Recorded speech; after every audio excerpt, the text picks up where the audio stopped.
ഇന്നും കുറ്റപ്പെടുത്തലുകളുണ്ടല്ലോ ഷാഫി. അവരോടൊക്കെ എന്തോ ഈ നിമിഷം പറയാറുള്ളത്, അല്ലെങ്കിൽ കമൻറ്റുകൾ വായിക്കാറുണ്ടോ? ഞാൻ വായിക്കാറുണ്ട്. ഞാൻ എൻ്റെ പോസ്റ്റുകളുടെ താഴെ വരുന്ന കമൻറ്റും വായിക്കും, അതിന് മറുപടി കൊടുക്കും. ഇപ്പം താങ്കൾ ചെയ്യുന്ന ഇൻ്റർവ്യൂവിൻ്റെ താഴെ വരുന്ന കമൻറ്റും അതിലും കയറി മറുപടി കൊടുക്കും. മറുപടി കൊടുക്കുന്നത് എങ്ങനെയാണെന്ന് പറഞ്ഞാൽ, പൃഥ്വിരാജിൻ്റെ പടം ഒരുത്തം കണ്ടു, അയാൾ ഉദ്ദേശിച്ച പോലെ ഇഷ്ടപ്പെട്ടില്ല, ഇല്ല എന്ന് പറയാനുള്ള സ്വാതന്ത്ര്യമുണ്ട്, ഓഡിയനാണ്. പക്ഷേ ഇതിന് പിന്നെ നാട് മുഴുവൻ നടന്ന് അയാൾ ശരിയില്ല, വ്യക്തിപരമായിട്ട് അയാളെ വ്യക്തിഹത്യ ചെയ്യുന്ന രീതിയിൽ, അയാളെ വീട്ടുകാരെ പറയുന്ന രീതിയിൽ തെറി പറയാന്നൊക്കെ പറഞ്ഞാൽ ഒരു മനോരോഗമാണ്. നിനക്ക് തെറി വിളിക്കാനുണ്ടെങ്കിലും അല്ല, ഞാൻ ചെയ്യുന്നൊരു വർക്ക് ഇഷ്ടമല്ലെങ്കിൽ ഒറിജിനൽ അക്കൗണ്ടിൽ നിന്ന് വേണം തോന്നിയിട്ടുണ്ടോ എപ്പോഴെങ്കിലും? ഇത് ഞാൻ വിചാരിച്ചിട്ടുണ്ട്. അമ്മൂസ് കുക്കുടുവാവ .1 മലയാള സിനിമയിൽ മറുപടി പറയുന്ന ഒരേ ഒരു നടനെ ഞാൻ കണ്ടുള്ളൂ. അന്തസ്സുണ്ടോ പാതിരാത്രി വീട്ടുമായി. ഇക്ക ഒരു സകലകലാ വല്ലവനെന്ന് ഞാൻ പറയും. കാരണം അഭിനയിച്ചിട്ടുണ്ട് അല്ലേ, പാട്ടുകാരനാണ്, ഒരു എഴുത്തുകാരനാണ്. ഇതെല്ലാം സിംഗേഴ്സിന് പറ്റുന്നൊരു കാര്യമാണോ? പാട്ടിൽ എനിക്കൊരുപാട് പരിമിതികൾ ഉള്ളതുകൊണ്ടാണ് എഴുത്തിലൂടെ പിടിച്ചു നിൽക്കാം എന്നുള്ള ശ്രമം നടത്തുന്നത്. ഇപ്പം ഈ കൊറോണ കാലത്ത് എൻ്റെ മക്കളൊക്കെ കൊറിയൻ സോങ് ഒക്കെ പാടുന്ന കേട്ടിട്ട് ഞാൻ ഞെട്ടിപ്പോയി. മണിക്കൂറുകളിൽ അപ്ഡേഷൻ കിട്ടിക്കൊണ്ടിരിക്കുകയാണ്. അപ്പോൾ ഒന്നും ചെവിയിലല്ലാണ്ട് മനസ്സിലേക്ക്, ഹൃദയത്തിൽ, തലച്ചോറിനകത്തേക്ക് കയറില്ല. അതുകൊണ്ടാണ് എനിക്ക് വേടൻ്റെ പാട്ടുകളോടൊക്കെ ഇഷ്ടം. വിപ്ലവകരമായ ഒരുപാട് വരികൾ അദ്ദേഹത്തിൻ്റെ ജീവിതം കൊണ്ട് എഴുതി വെച്ചിട്ടുണ്ട്. വേടൻ്റെ ഏത് വരികളായിരിക്കും ഇഷ്ടം? ഞാൻ പാണനല്ല പറയാനല്ല. ഞാൻ തുടക്കത്തിൽ സൂചിപ്പിച്ച ഒരു വാചകമുണ്ട്, മാപ്പിളപ്പാട്ടുകളുടെ രാജകുമാരൻ. ഞാനത് സൂചിപ്പിക്കാൻ കാരണം അതും തെറ്റാണ്. അല്ല, അത് എനിക്ക് പറയാം, ഞങ്ങൾ പ്രേക്ഷകർക്ക് പറയാമല്ലോ. അല്ല, ഞാനത് തിരുത്തി തരാം. ഇത് നമുക്ക് ഈ ഇൻ്റർവ്യൂവിൽ തന്നെ തിരുത്താം. ഞാൻ പലപ്പോഴും പറയാൻ ആഗ്രഹിക്കുന്നത്, മാപ്പിളപ്പാട്ട് എന്ന് പറയുന്നത് ഒരു മഹത്തായ നാടൻ കലാപാരമ്പര്യമുള്ള ഫോക്ക് വിഭാഗത്തിൽ നമ്മൾ പെടുത്തുന്ന ഈ ട്രഡീഷണലായിട്ട് തന്നെ പണ്ടേ നൂറ്റാണ്ടുകൾക്ക് മുമ്പ്, 4.5 നൂറ്റാണ്ട് പഴക്കമുണ്ട്, 5 നൂറ്റാണ്ടിൻ്റെ അടുത്ത് എത്താനായി. അങ്ങനത്തെ ഒരു ശാഖയാണ് മാപ്പിളപ്പാട്ട്. അതിനകത്ത് മനുഷ്യൻ്റെ ജീവിതത്തിൻ്റെ നിഖില മേഖലകളെയും പിന്നെ സ്പർശിച്ചു പോയ പാട്ടുകൾ ഉണ്ടായിട്ടുണ്ട് ആ കാറ്റഗറിയിൽ എന്നുള്ളത് ശരിയാണ്. പക്ഷേ തനത് മാപ്പിളപ്പാട്ടെന്ന് പറയുന്ന ഒരു സംഭവം അതിപ്പോഴും വേറിട്ട് തന്നെ കിടക്കുന്നുണ്ട്. ഞാനൊക്കെ ചെയ്തിട്ടുള്ളത്, അല്ലെ താജുക്ക, സലീം, കോടത്തൂർ, ഈ പറഞ്ഞ മേഖലയിൽ വന്നിട്ടുള്ള ആരൊക്കെ ഉണ്ടോ അവരെല്ലാവരും ചെയ്തിട്ടുള്ളതെന്ന് പറയുന്നത് ആൽബം മീഡിയ എന്ന് പറഞ്ഞൊരു സംഭവമാണ്. അതായത് ഈസ്റ്റ് കോസ്റ്റ് വിജയൻ സാറൊക്കെ ചെയ്തത് എന്താണ്, സിനിമ പാട്ടുകളെപ്പോലെ അല്ലെങ്കിൽ അതൊക്കെ മേലെ ആളുകൾ ഇഷ്ടപ്പെട്ട രീതിയിലേക്ക് ലളിതഗാനങ്ങളെ സിനിമാറ്റിക് സ്റ്റൈലിൽ ഇവിടെ അവതരിപ്പിച്ചു, ആൽബം, ഇൻഡിവിജ്വൽ ആൽബമായിട്ട്.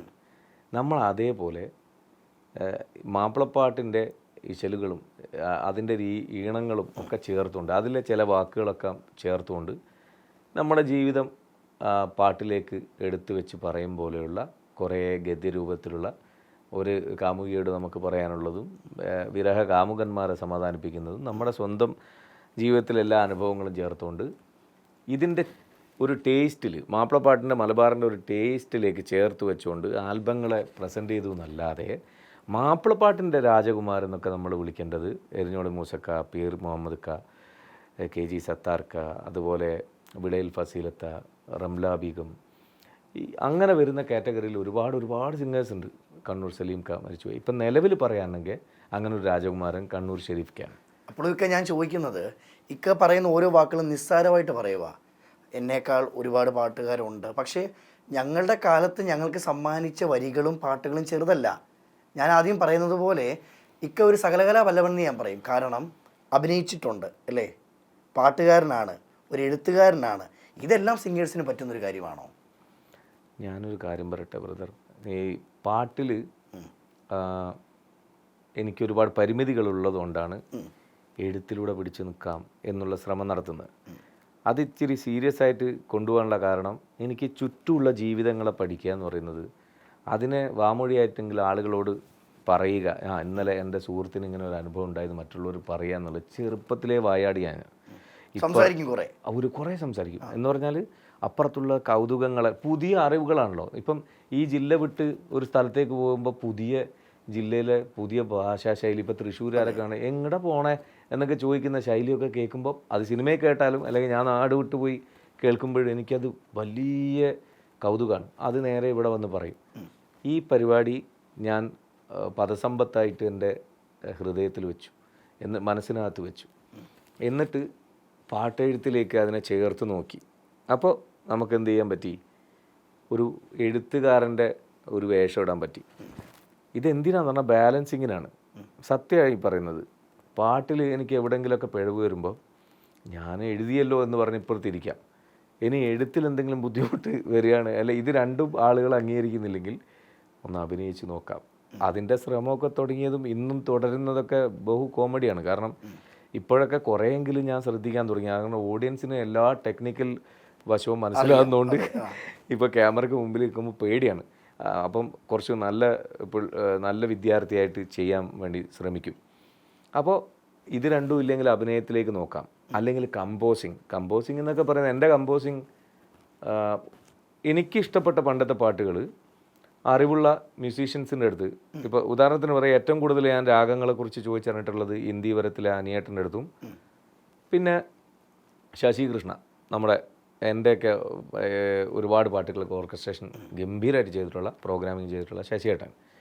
ഈ അറിവുള്ളവരുടെ അടുത്ത് പോയിട്ട് തേരെ മേരെ ബീച്ച് മേ कैसा है ये बंधन अनजाना, ഇത് ഏത് രാഗത്തിലാ? ഒരുപാട് പാട്ടുണ്ടല്ലോ ഇതിൽ. കിത്ന പ്യാരാ തുജെ റബ് ने बनाया, ബഹാറോ ഫൂൽ ബർസാओ मेरा महबूब आया है. അങ്ങനെ നമ്മളെ മനസ്സിന് കീഴടക്കിയ ഈ പാട്ടുകളൊക്കെ ഏതാ രാഗം? അപ്പോൾ അവിടുത്തെ ശിവരഞ്ജിനി വേറൊരു പാട്ട് പാടിയിട്ട്, ഇപ്പം നമുക്ക് ഏറ്റവും പ്രിയപ്പെട്ട പാട്ട്, എനിക്ക് ഏറ്റവും പ്രിയപ്പെട്ട പാട്ടുകളിൽ ഒരെണ്ണമാണ് പിന്നെ നന്ദകിശോര ഹരേ മാധവ. മനുഷ്യനെ ഇത്രയും സങ്കടത്തിലേക്ക് കൊണ്ടുപോകുന്നൊരു രാഗം ഇതേതാ? അപ്പോൾ ശുഭബന്ധുരാളി.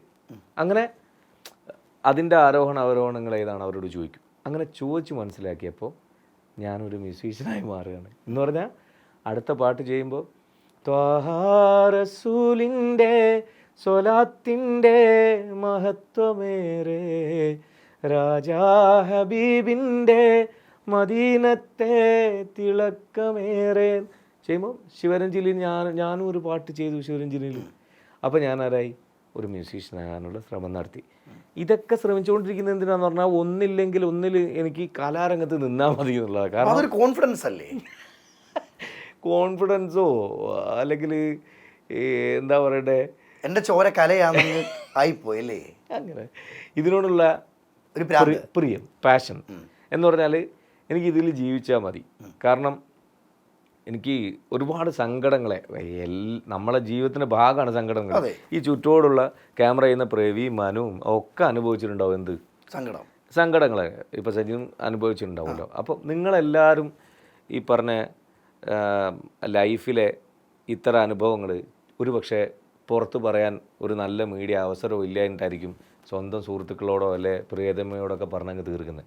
ഞങ്ങളിതൊരു പറ്റം ജനങ്ങൾക്ക് അങ്ങ് ആ ഭാരം ഏൽപ്പിച്ചു കൊടുത്തിട്ട് സമാധാനം തേടാൻ ശ്രമിക്കുകയാണ്. എഴുത്തുകാരൊക്കെ മിക്കവാറും എൻ്റെ അറിവിലെ അങ്ങനെയാണ് ശ്രമിച്ചുകൊണ്ടിരിക്കുന്നത്. നിങ്ങളുടെ അനുഭവങ്ങളാണോ ഓരോ എഴുത്തും? തീർച്ചയായിട്ടും. അപ്പം അത് പറയാൻ പറ്റിയൊരു മീഡിയ കല.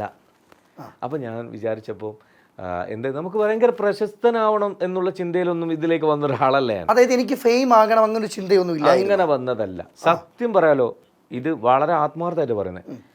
എൻ്റെ ഡയറിയിൽ ഞാൻ എൻ്റെ ജീവിതാനുഭവങ്ങളും ചുറ്റോടുള്ള പല അനുഭവങ്ങളും, ചെറുപ്പത്തിലെ പ്രവാസിയായി, ഓട്ടോ ഡ്രൈവറായി, പിന്നെ ഹോട്ടൽ പണിക്കാരനായി, അങ്ങനെ നാടൻ പണികളെല്ലാം, ഹൈലി എഡ്യൂക്കേറ്റഡ് അല്ലാത്ത 10ാം ക്ലാസ് പൊരുതി തോറ്റ ഒരുത്തനെ സംബന്ധിച്ചിടത്തോളം പിന്നെ അങ്ങനത്തെ കളക്ടറാവാനും പോലീസാവാനൊന്നും കഴിയില്ലല്ലോ. അപ്പോൾ ആയത് ഏതൊക്കെയാണോ അതിനകത്തുള്ള അനുഭവങ്ങൾ പാട്ട് രൂപത്തിൽ, അതെങ്ങനെയാണ് പാട്ടിൻ്റെ മീറ്ററായി മാറുന്നതെന്ന് വെച്ചാൽ, നമ്മൾ ഒരു പാട്ടിപ്പോൾ നമ്മൾ പുറത്തുനിന്ന് കേൾക്കുകയാണ്. ഇപ്പോൾ ഉദാഹരണത്തിന് പറയുകയാണെങ്കിൽ നമ്മൾ നീർമിഴിപ്പീലി നീർമണി തുളുമ്പി നീ എന്നരികിൽ നിന്നു കണ്ണുനീർ തുടയ്ക്കാതെ ഒന്നും പറയാതെ നിന്നു ഞാനുമൊരന്യനെ പോലെ, വെറുമന്യനെ പോലെ. പെർഫെക്ഷൻ കുറവായിരിക്കും, കാരണം അറിയില്ല ബേസിക്കലി. ഇത് ഞാൻ പറഞ്ഞത് ഇതിന് താരര താരര താരര താര, അപ്പോൾ ഒരു മീറ്റർ ആയില്ലേ, ആ മീറ്ററിന് വരികൾ എഴുതുക എന്നുള്ളതാണ്. ഓക്കെ. എന്നിട്ട് നമുക്ക് ഇതിന് പുതിയൊരു ഈണം കണ്ടെത്തുക. അപ്പോൾ തുടക്കത്തിലൊക്കെ ഈ മീറ്റർ അറിയായിരുന്നോ? ഇല്ല, അത് പിന്നെ എക്സ്പീരിയൻസ്, അതായത് ചോദിച്ചറിവും കേട്ടറിവുമാണ്. ഞാൻ എല്ലാവരും കേൾക്കും. കേട്ടിരിക്കുന്ന ഒരു വ്യക്തിയാണെന്ന് ഞാൻ മുൻപേ കേട്ടിട്ടുണ്ട്. ഞാൻ അതെ, കേട്ടിരിക്കും. കേൾവി തന്നെയാണ് എൻ്റെ അറിവ്. വായിക്കാൻ ഭയങ്കര മടിയാണ്. കേൾക്കും. അതായത് ആരെവിടെ നിന്ന് എന്ത് പ്രസംഗിക്കാൻ, ഇപ്പം ഒരു കവലയിൽ ആരും കേൾക്കാനില്ലാതെ ആരോ ഒരു സാരോപദേശമോ അല്ലെങ്കിൽ ഒരു രാഷ്ട്രീയ പ്രസംഗമോ എന്തെങ്കിലും പ്രസംഗം വെച്ചോ, ഞാനവിടെ ഇരിക്കും. എനിക്ക് എത്ര നേരം കേൾക്കാനും ഒരു ക്ഷമയുള്ള ആളാണ്. യാത്രകൾ ആരെയും പരിചയപ്പെട്ടാൽ കേൾക്കും. ഈ കേൾവി കൊണ്ടുണ്ടായ ഗുണം എന്താണെന്ന് പറഞ്ഞാൽ, ഞാൻ അന്ന് വരെ അറിയാത്ത പല പുതിയ അറിവുകളും, അത് ചിലപ്പം എന്നെക്കാൾ എത്രയോ ചെറിയ കുഞ്ഞുങ്ങളിൽ നിന്നായിരിക്കും അത് കിട്ടുക. ഒരുപക്ഷെ നമ്മളെക്കാൾ എത്രയോ എക്സ്പീരിയൻസ് ഉള്ള അപ്പൂപ്പന്മാരെ പോലെ തോന്നുന്ന വയസ്സായിട്ടുള്ളവരിൽ നിന്നായിരിക്കും. ഒരുപക്ഷെ സ്ത്രീ ആയിരിക്കാം, പുരുഷനായിരിക്കാം, വിദ്യാർത്ഥിയായിരിക്കാം, ഉദ്യോഗസ്ഥനായിരിക്കാം, ആരും ആവട്ടെ, ഇവരെയൊക്കെ കേൾക്കും. ഒരു പാട്ടുകാരനാകണമെങ്കിൽ സംഗീതം പഠിക്കണമെന്ന് തന്നെ ഉണ്ടോ? കാരണം ഇല്ലെന്നാണ് അതിനുദാഹരണം. എനിക്ക് അങ്ങനെയില്ല. ഞാൻ പറയുന്നത് ജനറ്റിക്കലി ഞാൻ ദൈവവിശ്വാസിയാണ്. അതെത്ര ഫെയിം ആയാലും ഈ കാലത്തും ഇപ്പോഴും എല്ലാ കാലത്തും. കാരണം എൻ്റെ ശ്വാസമാണ് എൻ്റെ ദൈവത്തിൻ്റെ തെളിവ്. അല്ലാതെ നിങ്ങൾ ഈ പറയുന്ന മാതിരി പിന്നെ വേറെ പ്രത്യേകം ആൾ മാത്രമാണ്, പ്രത്യേക വിഭാഗത്തിന് വേണ്ടി ഒരു ദൈവം, അങ്ങനെയൊന്നും ഞാൻ വിശ്വസിക്കുന്നില്ല. പ്രപഞ്ചത്തെ മുഴുവൻ നിയന്ത്രിക്കുന്ന ഒരു പവർ, ഒരു എനർജി, അതിനെ നിങ്ങൾക്ക് നിങ്ങൾ അനുഭവിക്കുന്ന ക്രിസ്ത്യാനി എന്ന് പറയാം, നിങ്ങൾ അനുഭവിക്കുന്ന സന്തോഷത്തിൽ, അല്ലെങ്കിൽ നിങ്ങളെ ശരീരത്തെ നിങ്ങൾ നോക്കിക്കഴിഞ്ഞാൽ ആപാത ചൂടം നമ്മൾ ഉള്ളംകാലം മുതൽ ഉച്ചം തല വരെ പരിശോധിച്ച് കഴിഞ്ഞാൽ ദൈവ സാന്നിധ്യം എന്താണെന്ന് മനസ്സിലാവും. എന്നെ സംബന്ധിച്ചിടത്തോളം ഞാൻ പറഞ്ഞത്, മറ്റുള്ളവർക്ക് എന്തോ ആവട്ടെ, അതിനോട് തർക്കങ്ങളില്ല. അപ്പോൾ ദൈവികമായിട്ട് നമുക്ക് ചെറുപ്പത്തിലേക്ക് കിട്ടുന്ന സിദ്ധികളിൽ ഒന്നാണ് സംഗീതം എന്ന് ഞാൻ മനസ്സിലാക്കുന്നു. എല്ലാവർക്കും കിട്ടുന്നതാണോ? എല്ലാവർക്കും എന്നല്ല. അതുകൊണ്ടാണ് ഞാൻ അത് ദൈവികമാണെന്ന് പറയാൻ കാരണം, പാട്ടല്ലാത്ത മറ്റു കലകളൊക്കെ ഇപ്പോൾ വരയ്ക്കുന്നതാണെങ്കിലും ശരി, മിമിക്രി ആണെങ്കിലും എന്താണെങ്കിലും നിങ്ങൾക്ക് പോയി പെട്ടെന്ന് പഠിച്ചെടുക്കാൻ പറ്റും. പാട്ടിന് ഇനി എത്ര വലിയ കോടീശ്വരനായാലും ശരി, എനിക്ക് എൻ്റെ പൈസ വെച്ചിട്ട് നാളെ പാട്ടുകാരനാണോ, ചിലപ്പോൾ ടെക്നിക്കലി നിങ്ങൾക്ക് അത് സാധിക്കാൻ പറ്റും. അതേ സ്റ്റുഡിയോ പോയിട്ട് വർത്തമാനം പറഞ്ഞാൽ ചിലപ്പോൾ പാട്ടായി മാറും. അതിനുള്ള മെലോഡിയൻ സിസ്റ്റമൊക്കെ ഇന്നുണ്ട്. അതേ സ്ഥാനത്ത് നിങ്ങൾക്കൊരു പാട്ടുപാടുന്ന ആളാണ് എന്ന് ആവണം എന്ന് ആഗ്രഹിക്കുകയല്ലേ ചെയ്യുക. ആണ് എന്ന് നിങ്ങൾക്ക് ബോധ്യപ്പെടാൻ ചിന്ന വയസ്സ് മുതലേ അതിൻ്റെ ആസ്വാദകനായിരിക്കും. ഒപ്പം പാടും. നിങ്ങൾ കുഞ്ഞുങ്ങളെ ശ്രദ്ധിച്ചാൽ മതി, അവരൊപ്പം പാടി തുടങ്ങി ശ്രുതിബോധത്തോടുകൂടി താളത്തോടുകൂടി അവർ പാടുന്നുണ്ടെങ്കിൽ ഉറപ്പാണ് ഇത് ബൈ ബർത്തിൽ അത് ജനിച്ചിരിക്കുന്നത് തന്നെ ദൈവികമായി ഈ അനുഗ്രഹം കിട്ടിയിട്ടാണ്. അല്ലാതെ ഇവിടെ വന്നിട്ട് നമ്മൾ ചെയ്യുന്നത് ഇത്രയേ ഉള്ളൂ. മ്യൂസിക്കിന് മനുഷ്യരുണ്ടാക്കിയ ഒരുപാട് ശാഖകളുണ്ട്. അതിലേക്ക് ചേക്കേറാൻ വേണ്ടിയുള്ള സർട്ടിഫിക്കറ്റുകൾ ഉണ്ടാക്കാനുള്ള ഡെവലപ്മെൻറ്റാണ് നടത്തുന്നത്. ഇതിൻ്റെ ബേസിക്സ് പഠിച്ചാൽ നമുക്ക് ഇന്നടുത്ത് കർണാട്ടിക് മ്യൂസിക്കിൽ ഇന്ന ആളാവാം, ഭാഗവതരാകാം, ഹിന്ദുസ്ഥാനി സംഗീതത്തിൽ ഉസ്താദാകാം, പിന്നെ വെസ്റ്റേണിൽ പിന്നെ മാസ്റ്ററാകാം എന്നുള്ള ലെവലിലേക്ക് പോകേണ്ട ആളുകൾക്ക് മനുഷ്യർ തന്നെ ഉണ്ടാക്കിയിട്ടുള്ളൊരു സിസ്റ്റമാണ്. അല്ലാതെ പ്രകൃതിയാ എല്ലാവരും കലയിലാണ് ഉള്ളത്. അതിൽ സംഗീതത്തിൽ അനുഗ്രഹീതരാകുന്ന ഒരു അപാര സിദ്ധിയുള്ളവരാണ്, അല്ലെങ്കിൽ അപാര ഭാഗ്യം ചെയ്ത് ജന്മമാണെന്ന് ഞാൻ മനസ്സിലാക്കുന്നത്. ഇന്നിപ്പം മലയാള സിനിമ എടുത്തു നോക്കിക്കഴിഞ്ഞാൽ ഒരുപാട് സൂപ്പർ ഹിറ്റ് പാട്ടുകൾ വരുന്നുണ്ട്. പക്ഷേ ആ പാട്ടുകളൊക്കെ ഒരാഴ്ച അല്ലെങ്കിൽ ഒരു മാസം ആ ഒരു വൈബിൽ അങ്ങ് ആസ്വദിക്കുന്നു, ആളുകൾ അതിനെ വിടുന്നു. പക്ഷേ കൊല്ലം ഷാഫി ഉൾപ്പെടെയുള്ള മാപ്പിളപ്പാട്ടുകളുടെ എഴുത്തുകാരെഴുതിയ ഓരോ വാക്കുകളും വരികളും 2025 ആൾക്കാർ റിപ്പീറ്റായിട്ട് കേൾക്കുന്നുണ്ട്. എന്താണ് അതിൻ്റെ മാജിക് എന്ന് തോന്നിയിട്ടുണ്ടോ? 2 കാരണങ്ങൾ ഞാൻ മനസ്സിലാക്കി. 2 കാരണങ്ങൾ ഓഡിയൻസിനോട് ഇടയ്ക്കിടയ്ക്ക് അത് പറയുന്നത് എന്താ പറഞ്ഞാൽ, എൻ്റെ വിവരത്തിനനുസരിച്ചിലാണ് എൻ്റെ മനസ്സിലാക്കലുകൾ. അപ്പോൾ ഞാനങ്ങനെയല്ലോ ചിന്തിച്ചത്, അതുകൊണ്ട് അത് തെറ്റാണ്. ആ കമൻറ്റ് കൊണ്ടൊന്നും വരണ്ട. അത് നിങ്ങൾ ചിന്തിച്ച പോലെ നിങ്ങൾ വിശ്വസിച്ചോളൂ. എൻ്റെ മനസ്സിലാക്കൽ 2 കാരണങ്ങളാണ്. ഒന്ന്, അന്ന് നമ്മളടുത്ത് ഈ സാധനമൊന്നുമില്ല. സ്വന്തമായിട്ട് പാട്ട് കേൾക്കാൻ ഞാനൊക്കെ ഉച്ചയ്ക്ക് സ്കൂൾ വിട്ട് വരുമ്പോൾ റേഡിയോയിൽ പൂമുഖവാതിൽക്കൽ സ്നേഹം വിടർത്തുന്ന പൂന്തിങ്കളാകുന്നു ഭാര്യ. അത് ഇങ്ങനെ കേൾക്കും. ഈ പാട്ട് മാത്രമല്ല, മനോഹരങ്ങളായ പാട്ടുകൾ. അപ്പം നമ്മൾ അത് രണ്ടാമത് കേൾക്കണമെങ്കിൽ വീട്ടിൽ പോകണം, തിരിച്ച് ഭക്ഷണം കഴിച്ചിട്ട് തിരിച്ച് ഇവിടെ എത്തണ്ടേ, ക്ലാസ്സിലെത്തണ്ടേ. അപ്പോൾ ഇത് എന്ത് വേണം? മൈൻഡിൽ വെക്കണം, ബൈ ഹാർട്ട് ചെയ്യണം. അപ്പോൾ നമ്മൾ എന്ത് ചെയ്യുന്നു പറഞ്ഞാൽ അത് പെട്ടെന്ന് ഒപ്പിയെടുക്കും. അങ്ങനെ ക്യാച്ച് ചെയ്യാവുന്ന രീതിയിലാണ് ലെജൻഡറി മ്യൂസീഷ്യന്മാരും ഈ മുത്തും പവിഴവും പോലും ചേർന്ന പിന്നെ ഭാസ്കരൻ മാഷും ഈ പറഞ്ഞ ദേവരാജൻ മാഷും അതുപോലെ ഈ പറഞ്ഞ എന്താ പറയണ്ടേ ബാബുക്കയും ഭാസ്കരൻ മാഷും ഒക്കെ ONB അങ്ങനെയുള്ള ആളുകൾ മുഴുവൻ ചേർന്നിട്ട് ഉണ്ടാക്കി വെച്ച പാട്ടിന് മനുഷ്യൻ്റെ മനസ്സിലേക്ക് തുളച്ചു കയറാൻ ആരും പഠിപ്പിച്ചു കൊടുക്കണ്ട. അവരങ്ങനെ ചെയ്തു വെച്ചിരിക്കുന്നത്. എല്ലാ നല്ല ചേരുവകളും ചേർന്നുകൊണ്ടാണ് പാട്ടുണ്ടാകുന്നത്. അത് രണ്ടാമത്തെ കാരണമാണ്. അതായത് എന്തെങ്കിലും മൂളാൻ അറിഞ്ഞുകൊണ്ട് ഞാൻ അപാര സംഭവമായി പോയി എന്ന് ഒരു ഗായകനാണെന്ന് അത് ചുറ്റുമുള്ള സുഹൃത്ത് വലയത്തിലുള്ള ആളുകൾ ഇവനെ വെറുതെ ഇല്ലാത്ത കഴിവിനെ ചിലപ്പോൾ മലയാളത്തിൽ പറഞ്ഞ പൊട്ടനാക്കുവാന്ന് പറയാം. മാതാപിതാക്കളായിരിക്കും ചിലപ്പം ഇല്ലാത്ത കഴിവ് കുട്ടികളെ അടിച്ചേൽപ്പിച്ചിട്ട് എൻ്റെ മോൻ നന്നായിട്ട് പാടും എന്നൊക്കെ പറഞ്ഞിട്ട് ഈ കുഞ്ഞിന് താല്പര്യമില്ലെങ്കിലും എടാ നീ മറ്റേ ഇതിന് അവളേക്കാൾ ഫസ്റ്റ് അടിക്ക്, നീ പേര് കൊടുക്കാത്ത എന്താ നീ ജയിക്കും, നീ ഭയങ്കര പാട്ടുകാരനാണ് എന്നാ കുഞ്ഞ് അതിനോട് താല്പര്യം ഉണ്ടല്ലോ. അങ്ങനെ അടിച്ചേൽപ്പിച്ച് തല്ലിപ്പഴുപ്പിച്ചുണ്ടാക്കിയ കുറച്ച് താരങ്ങൾ, കുറച്ച് ആർട്ടിസ്റ്റുകൾ, നൈമിഷികം മാത്രമായി പോകുന്ന ചില കമ്പോസിങ്, ചിലരെ എല്ലാം പറയുന്നത് ഇന്നും മഹത്തായ സംഗീതമൊക്കെ ഇഷ്ടം പോലെ ഉണ്ടാകുന്നുണ്ട്. അതുപോലും ശ്രദ്ധിക്കപ്പെടാത്തതിൻ്റെ രണ്ടാമത്തെ കാരണമാണ് ഞാനീ പറഞ്ഞ ചോദ്യം. അതാണ് ഈ പറഞ്ഞുകൊണ്ടിരിക്കുന്നത്. അന്ന് നമുക്കിത് അവൈലബിലിറ്റി കുറവായതുകൊണ്ട് നമ്മൾ ഓർത്തോർത്ത് ഈ മറ്റേ അണ്ണാൻ ഭക്ഷണം ശേഖരിക്കുന്നുണ്ടോ, ശേഖരിച്ച് വെച്ച് ആടും ഉണ്ടെന്ന് തോന്നുന്നു. ഈ പറഞ്ഞ പോലെ ആടും പശുവൊക്കെ അയവറക്കൂലേ, അതുപോലെ ഇതിൻ്റെ ഉള്ളിലാക്കിയതിന് ശേഷം സ്വയം മൂളിപ്പാടുകയും അല്ലെങ്കിൽ ആ പാട്ടിൻ്റെ വരിയും ബീജങ്ങൾ ഇൻട്രോ മുതൽ എൻഡ് വരെയുള്ള ബീജങ്ങളും എല്ലാ ഓരോ ബിറ്റുകളും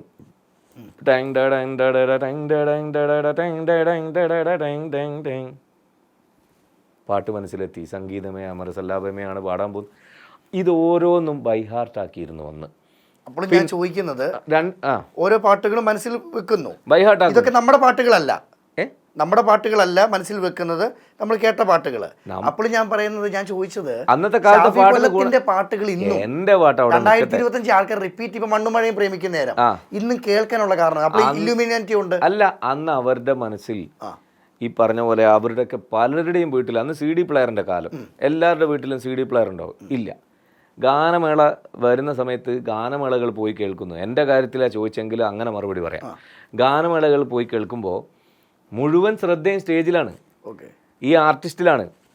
വാട്സപ്പില്ല. അതാണ് ഞാൻ വാട്സപ്പിൽ ഒരു ഫെസിലിറ്റിനെ കുറ്റം പറയുന്നില്ല. നമ്മളുടെ താല്പര്യങ്ങൾ കുറയാണ്. അതായത് ഗാനമേള സ്ഥലത്ത് പോയി അല്ലെങ്കിൽ ഒരു കവലയിൽ സുഹൃത്തുക്കൾ ഒരുമിച്ച് കൂടിയെന്ന് വെച്ചോ, ഒരുത്തനിരുന്ന് ഇങ്ങനെ പാടുകയാണെങ്കിൽ ഏറ്റവും നന്നായിട്ട് ആസ്വദിക്കുന്ന ഏതെങ്കിലും ചങ്ങായി വീഡിയോ എടുത്താലായി, അല്ലെങ്കിൽ വൈറലാകാൻ വേണ്ടിയിട്ട് അങ്ങനെ ചെയ്താലായി. അല്ലാതെ താല്പര്യത്തോടു കൂടി ഒരാൾ ആടാ നല്ല രസമുണ്ട് കേട്ടോ നാളെ കാണേ, അന്നതല്ല. അന്ന് നിൽക്കേ ഇതാ ഷാഫി പാടാൻ പോകുന്നുണ്ട്, നാസറെ, സുക്കൂറെ, പിന്നെ ബാബു, സുബേർ, എല്ലാവരും ഇരിക്കി പറയട്ടെ, എല്ലാവരും ശ്രദ്ധയും ഇവൻ പാടാൻ പോകുന്നു, അല്ലെ വേറൊരാൾ പാടാൻ പോകുന്നു, അല്ലെ വേറൊരുത്തൻ എന്തെങ്കിലും ഒരു കലാരൂപം പ്രകടിപ്പിക്കാൻ പോകുന്നു. സൈലൻ്റായിട്ട് ആസ്വദിക്കുകയാണത്. ഈ ആസ്വാദനത്തിന് അരോചകത്വം സൃഷ്ടിച്ചുകൊണ്ട് ടെക്നോളജി വളർന്നുപോയി. പിന്നെ നമ്മളെ നാട്ടിൽ പാട്ട് മാത്രമായിരുന്നു അന്ന് നമുക്ക് സ്വീകരിക്കേണ്ടതും വിലയിരുത്തേണ്ടതും ആസ്വദിക്കേണ്ടതും ഏറ്റുപാടേണ്ട ആവശ്യം ഉണ്ടായിരുന്നുള്ളൂ.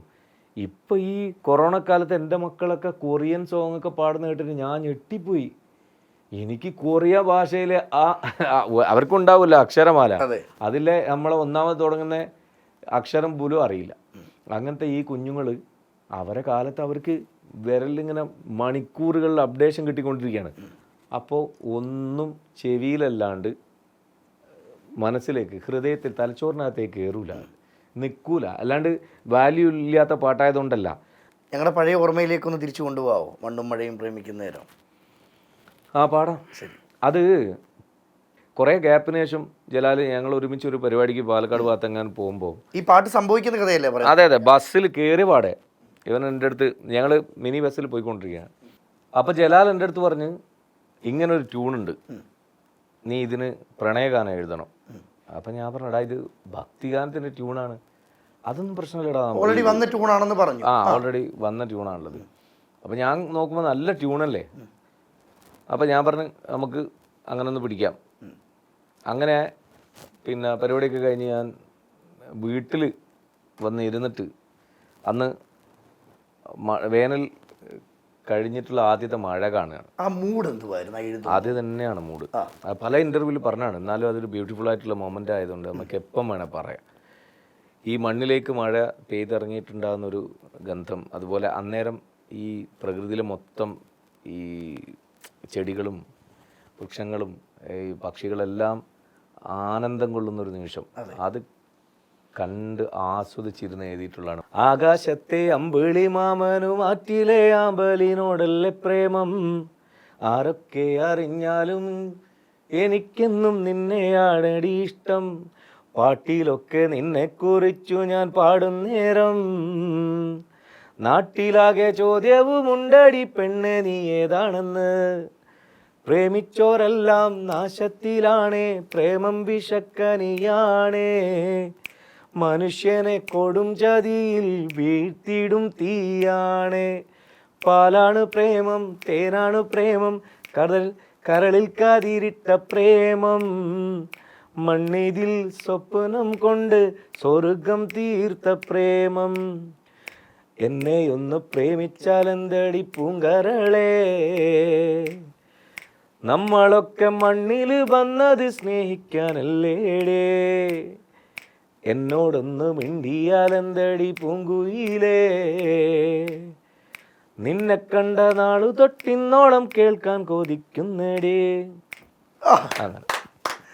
അടിപൊളി. ഇത്രയും പാട്ടിനെ സ്നേഹിക്കുന്ന കൊല്ലം ഷാഫിയുടെ കമൻറ്റ് ബോക്സുകൾ എടുത്ത് നോക്കുമ്പോൾ, അല്ലെങ്കിൽ ആളുകളിലെ ചില വാക്കുകൾ എടുത്ത് നോക്കുമ്പം ഇന്നും കുറ്റപ്പെടുത്തലുകളുണ്ടല്ലോ ഷാഫി, അവരോടൊക്കെ എന്തോ ഈ നിമിഷം പറയാറുള്ളത്, അല്ലെങ്കിൽ കമൻറ്റുകൾ വായിക്കാറുണ്ടോ? ഞാൻ വായിക്കാറുണ്ട്. ഞാൻ എൻ്റെ പോസ്റ്റുകളുടെ താഴെ വരുന്ന കമൻറ്റും വായിക്കും, അതിന് മറുപടി കൊടുക്കും.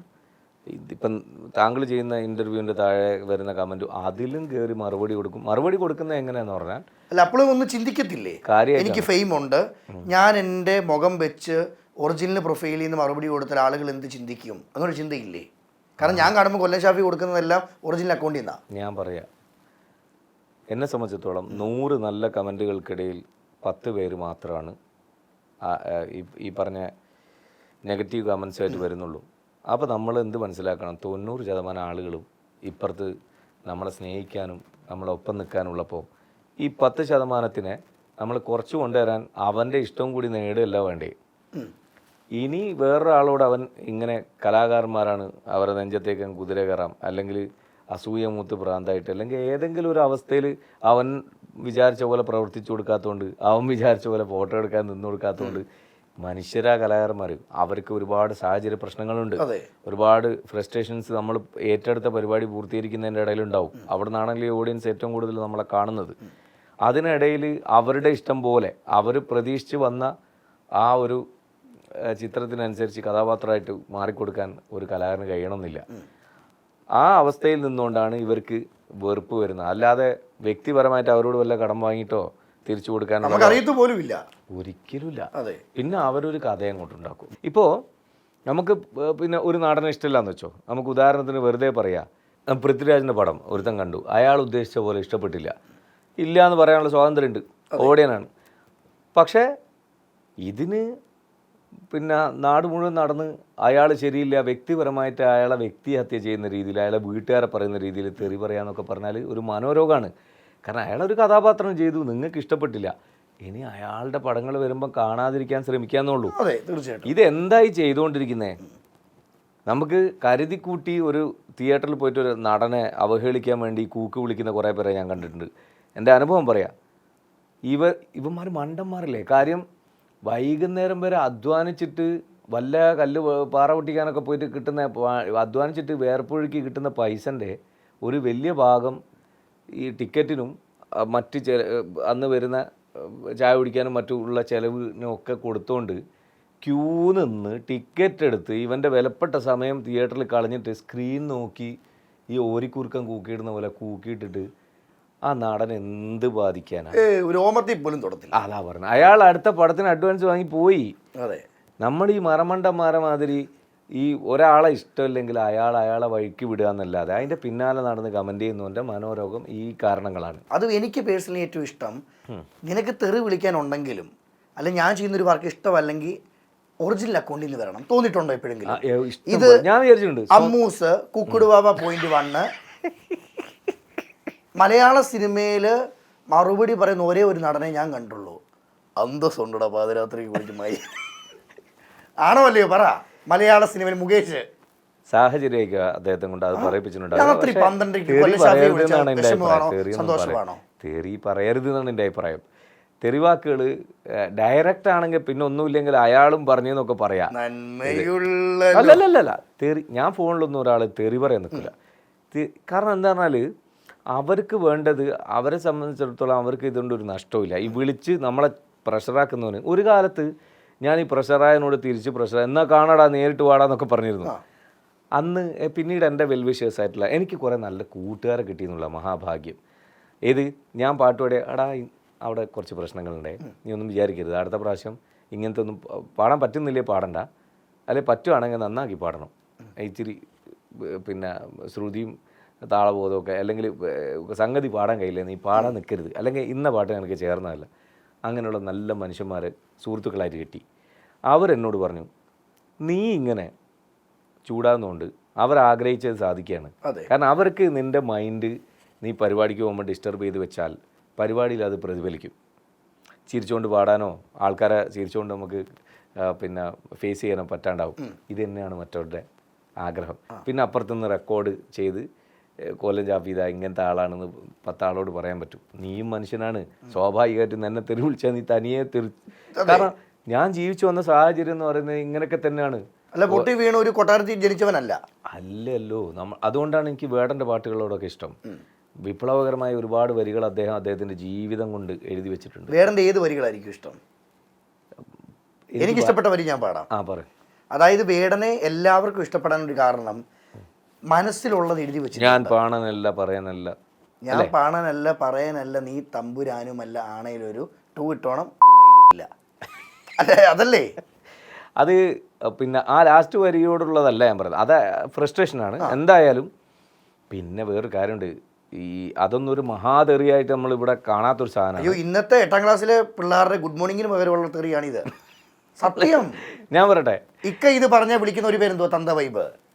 ആയിക്കോട്ടെ, കുഴപ്പമില്ല. തന്ത വൈബുള്ള ആളല്ലേ, 10-21 വയസ്സുള്ള മോനില്ലേ, തന്ത ആയില്ലേ, നരച്ചൊടുങ്ങി ഇതിൻ്റെ ഉള്ളിലൊക്കെ. ഇതേക്ക് ഞാൻ പറഞ്ഞുകൊണ്ടിരുന്നത് അദ്ദേഹത്തിൻ്റെ ജീവിത തീഷ്ണതയുടെ ഒരു ജ്വാല ആ പാട്ടുകളിലുണ്ട്, ഒരു തീപ്പൊരി. അല്ലാതെ വെറും ഒരു റാപ്പ് ആർട്ടിസ്റ്റ് അല്ല അയാൾ. അയാളുടെ ജീവിത പശ്ചാത്തലങ്ങൾ, അയാളുടെ ചുറ്റോടുള്ള ഈ സാധനങ്ങളും ഈ പറഞ്ഞ കലാഭവൻ മണി ചേട്ടൻ്റെയൊക്കെ ഒരു കാറ്റഗറി ഞാൻ എപ്പോഴും വിചാരിച്ചു പോകും. അദ്ദേഹം കുറച്ച് നല്ല നാടൻ പാട്ടുകൾ ഇനിയും പാടുകയാണെങ്കിൽ ഈ മണിച്ചേട്ടൻ റേഞ്ചിൽ നമുക്ക് ആ വിടവ് നികത്താനൊന്നും കഴിയില്ലെങ്കിൽ നമുക്കൊരു പുതിയ കാലത്ത് അദ്ദേഹത്തെ പോലെ ഒരാളെ കിട്ടി എന്നൊക്കെ പറയായിരുന്നു. അപ്പം അതാണ് ഞാൻ പറഞ്ഞുകൊണ്ട് വന്നത്. ഇത്തരം പിന്നെ കാലാനുസൃതമായിട്ടും പച്ചയായ ജീവിതങ്ങളെക്കുറിച്ചൊക്കെ ആര് എന്ത് എഴുതുന്നോ പറയുന്നോ അതൊക്കെ നമുക്കിഷ്ടമാണ്. അതേ സ്ഥാനത്ത് അത് ഇഷ്ടപ്പെടാത്ത ജനങ്ങളോട് നമുക്ക് വെറുപ്പൊന്നുമില്ല, ഇഷ്ടപ്പെടാതിരിക്കാനുള്ള സ്വാതന്ത്ര്യമുണ്ട്. പക്ഷേ ഇഷ്ടമില്ലായ്മ മറ്റുള്ളവൻ്റെ സ്വൈരജീവിതം നശിപ്പിക്കാനും അയാളെപ്പറ്റി അപവാദം വരുത്താനും തെറി വിളിക്കാനും വേണ്ടി ഉപയോഗിക്കുന്ന നേരം കൊണ്ട് കുറച്ച് സാമൂഹിക നന്മകൾ എന്തെങ്കിലും ചെയ്ത് ജീവിക്കുന്നതായിരിക്കും നന്നാവുക. ഈ ഇക്കയെപ്പറ്റി മിലേനിയത്തിൻ്റെ സജി മിലേനിയം, ഓക്കെ, സജി മിലേനിയത്തിനോട് ഞാൻ സംസാരിച്ചപ്പം വെൽ വിഷേഴ്സിൽ ഒരാളാണ് ഞാൻ. സജീറിനെ കുറിച്ച് പറയേണ്ട ഒരു കാര്യമുണ്ട്, പലതും പറഞ്ഞിട്ടുണ്ട്, എന്നാലും പറയാണ്.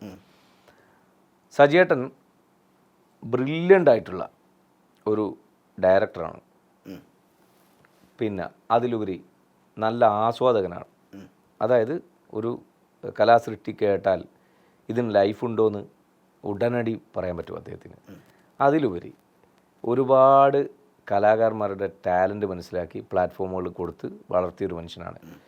കൽബാൻ ഫാത്തിമ അടക്കമുള്ള, ദിലേ ഫാത്തിമ അടക്കമുള്ള ഞങ്ങളുടെ കുഞ്ഞു കുഞ്ഞു വർക്കുകൾ എന്ന് ഞങ്ങൾ വിചാരിച്ച ആൽബം മീഡിയയെ സിനിമാക്കാരോട് കിടപിടിച്ച് നിൽക്കുന്ന രീതിയിലേക്ക് വളർത്തിയെടുത്തതിൻ്റെ ഒരു അണിയറ പ്രവർത്തകരിൽ ഒരു വലിയ അവകാശി സജീർണാണ്.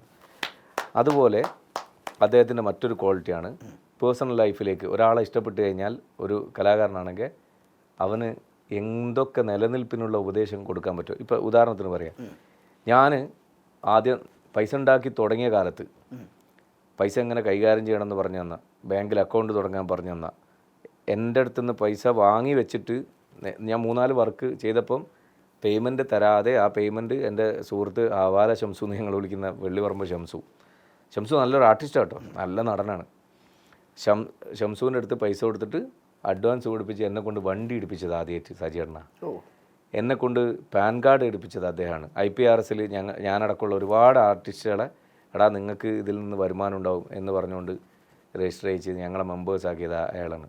അപ്പോൾ ചില്ലറക്കാരനല്ല. അല്ലാതെ മൂപ്പർക്ക് കിട്ടുന്ന വർക്കുകൾ ഇവർ വന്ന് പണിയെടുത്ത് പോട്ടെ, പൈസ വാങ്ങി പോട്ടെ, അത് മാത്രമല്ല നമ്മുടെ പേഴ്സണൽ ലൈഫിലെല്ലാം ഇടപെടുകയും നമുക്ക് ഒരുപാട് മോട്ടിവേഷൻ തരികയും ചെയ്തു. നല്ല സമയത്തിനും നല്ല വാക്കുകൾക്കും നല്ല പാട്ടുകൾക്കും ഒരുപാട് നന്ദി. മുന്നോട്ടുള്ള ജീവിതത്തിൽ എല്ലാവിധ ആശംസകളും നേർന്നുകൊണ്ട് താങ്ക് യു ഡിയർ. കുറച്ച് നേരങ്ങൾ പിറകെ ഇരിക്കാൻ സാധിച്ചത് വളരെ സന്തോഷം തന്നെയാണ്. ഒത്തിരി സന്തോഷം. മറ്റുള്ളവർ എന്ത് പറയുന്നു എന്നുള്ളതല്ല, ഞാനും നിങ്ങളെ ഇൻ്റർവ്യൂ കണ്ടിട്ടുണ്ട്, ചിരിച്ചിട്ടുണ്ട്, ആസ്വദിച്ചിട്ടുണ്ട്, ചിലപ്പോൾ ദേഷ്യപ്പെട്ടിട്ടുണ്ട്. മീൻസ് ഇയാളെന്തിനിങ്ങനെ പറയുന്നു എന്ന് മാത്രം തോന്നിയിട്ടുണ്ട്. അതൊക്കെ സാഹചര്യത്തിനനുസരിച്ച് നിങ്ങൾ പറഞ്ഞിട്ടുണ്ടാവാം. തിരിച്ച് ഇങ്ങോട്ട് പറയുന്നവരും ഈ പറഞ്ഞ സാഹചര്യം കൊണ്ട് തന്നെ പറഞ്ഞിട്ടുണ്ടാവും. എന്ത് തന്നെയായാലും താങ്കളൊരു സെലിബ്രിറ്റിയാണ്, ഒരു സംശയമില്ല. ഇനിയും വളരും. Thank you.